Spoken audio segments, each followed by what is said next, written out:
So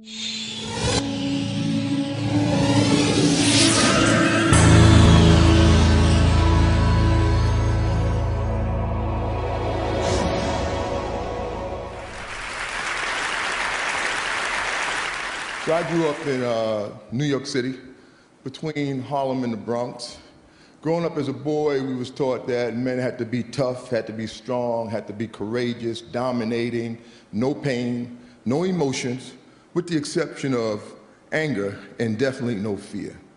That men are in charge, which means women are not. That men lead, and you should just follow and just do what we say. That men are superior, women are inferior. That men are strong, women are weak. That women are of less value, property of men, and objects, particularly sexual objects. I've later come to know that to be the collective socialization of men, better known as the man box. See, this man box has in it all the ingredients of how we define what it means to be a man. Now, I also want to say, without a doubt, there are some wonderful, wonderful, absolutely wonderful things about being a man. Well, at the same time, there's some stuff that's just straight up twisted. And we really need to begin to challenge, look at it, and really get in the process of deconstructing, redefining what we come to know as manhood. This is my two at home, Kendall and Jade. They're 11 and 12. Kendall's 15 months older than Jade. There's a period of time, you know, when my wife, her name is Tammy, and we just got real busy and whip it, bit, bam, boom, Kendall and Jade. Right? And when they were about 5 and 6, 4 and 5, you know, Jade could come to me. It didn't matter, come to me crying, you know. It didn't matter what she was crying about. She can get on my knees, she can snot my sleeve up, just cry it out, Daddy got you, that's all that's important. Now Kendall, on the other hand, and like I said, he's only 15 months older than her, he come to me crying. It's like soon as I would hear him crying, a clock would go off. You know, I would give the boy probably about 30 seconds, which means by the time he got to me, I was already saying things like, why you crying? Hold your head up, look at me, explain to me what's wrong, tell me what's wrong, I can't understand you why you're crying. And out of my own frustration of my role and responsibility of building him up as a man to fit into these guidelines and these structures that are defining this man box, I would find myself saying things like, just go in your room. Just go on in your room, sit down, get yourself together, and come back and talk to me when you could talk to me like a what? A man. Like a man. And he's 5 years old. And you know, as I grow in life, I would say to myself, my God, what's wrong with me? What am I doing, you know? Why would I do this? And I think back to my father.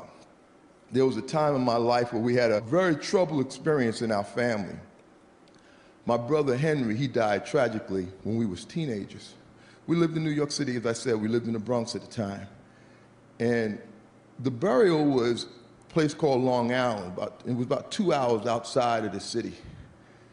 And as we were preparing to come back from the burial, you know, the cars stopped at the bathroom, you know, to let folks take care of themselves before the long ride back to the city. And the limousine empties out. My mother, my sisters, my auntie, they all get out, but my father and I stayed in the limousine. And no sooner than the women got out, he burst out crying. He didn't want to cry in front of me, but he knew he wasn't going to make it back to the city. It was better me than to allow himself to express these feelings and emotions in front of the women. And this is a man who 10 minutes ago had just put his teenage son in the ground. Something I just can't even imagine. The thing that sticks with me the most is that he was apologizing to me for crying in front of me. And at the same time, he was also giving me props, lifting me up for not crying. You know, I come to also look at this as this fear that we have as men, this fear that just have us paralyzed, holding us hostage to this man box. I can remember speaking to a 12-year-old boy, a football player, and I asked him, I said, how would you feel if in front of all the players, your coach told you you were playing like a girl? Now, I expected him to say something like, I'll be sad, I'll be mad, I'll be angry, or something like that. No, the boy said to me, it would destroy me. And I said to myself, God, if it would destroy him to be called a girl, what are we then teaching him about girls?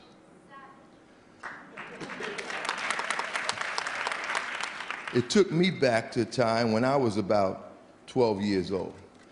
I grew up in tenement buildings, you know, in the inner city, and at this time we're living in the Bronx. And in the building next to where I lived, there was a guy named Johnny.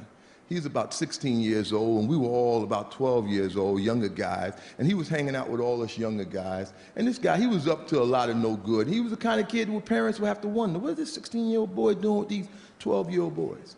And he did spend a lot of time up to no good. He was a troubled kid. You know, his mother had died from a heroin overdose. He was being raised by his grandmother. His father wasn't on the set. His grandmother had 2 jobs. He was home alone a lot.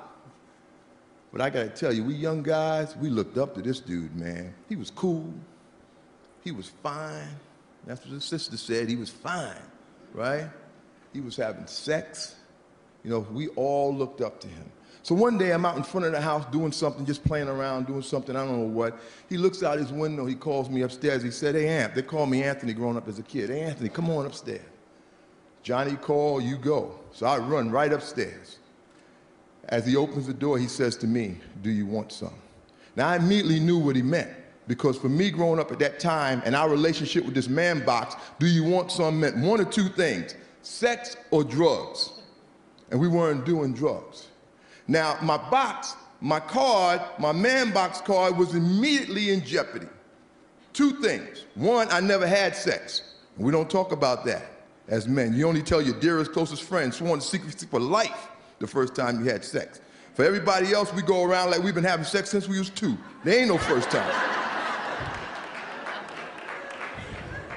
The other thing I couldn't tell them is that I didn't want any. You know, that's even worse. We're supposed to always be on the prowl. Women are objects, especially sexual objects. So anyway, I couldn't tell him any of that. So like my mother would say, make a long story short, I just simply said to Johnny, yes. He told me go in his room. I go in his room, on his bed is a girl from the neighborhood named Sheila. She's 16 years old, she's nude. She is what I know today to be mentally ill, higher functioning at times than others. We had a whole choice worth, you know, inappropriate names for her. But anyway, Johnny had just gotten through having sex with her. Well, he actually raped her, but he would say he had sex with her because while Sheila never said no, she also never said yes.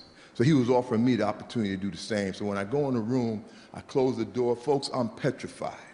I stand with my back to the door so Johnny can't bust in the room and see that I'm not doing anything. And I stand there long enough that I could have actually done something. So now I'm no longer trying to figure out what I'm gonna do. I'm trying to figure out how I'm gonna get out of this room. So in my 12 years of wisdom, I zip my pants down, I walk out into the living room, and lo and behold to me, while I was in the room with Sheila, Johnny was back at the window calling guys up. So now it's a living room full of guys, like, you know, like the waiting room in the doctor's office. And they asked me, how was it? And I say to them, it was good. And I zip my pants up in front of them, and I head for the door. Now, I say this all with remorse, and I was feeling a tremendous amount of remorse at that time, but I was conflicting. Because while I was feeling remorse, I was excited, because I didn't get caught, but I knew I felt bad about what was happening. This fear of getting outside the man box totally enveloped me. It was way more important to me about me and my man box card than about Sheila and what was happening to her. See, collectively, we as men are taught to have less value in women, to view them as property and the objects of men. We see that as an equation that equals violence against women. We as men, good men, the large majority of men, we operate on the foundation of this whole collective socialization. We kind of see ourselves separate, but we're very much a part of it. You see, we have to come to understand that less value, property, and objectification is the foundation, and the violence can't happen without it. So we're very much a part of the solution as well as the problem. the Centers for Disease Control says that men's violence against women is at epidemic proportions. It's the #1 health concern for women in this country and abroad. So quickly, I'd like to just say, this is my love of my life, my daughter Jade. The world I envision for her. How do I want men to be acting and behaving? I need you on board. I need you with me. I need you working with me and me working with you on how we raise our sons and teach them to be men. That it's okay to not be dominating. That it's okay to have feelings and emotions. That it's okay to promote equality. That it's okay to have women who are just friends and that's it. That it's okay to be whole. That my liberation as a man is tied to your liberation as a woman. I remember asking a 9-year-old boy, what would life be like for you if you didn't have to adhere to this man box? He said to me, I would be free. Thank you, folks.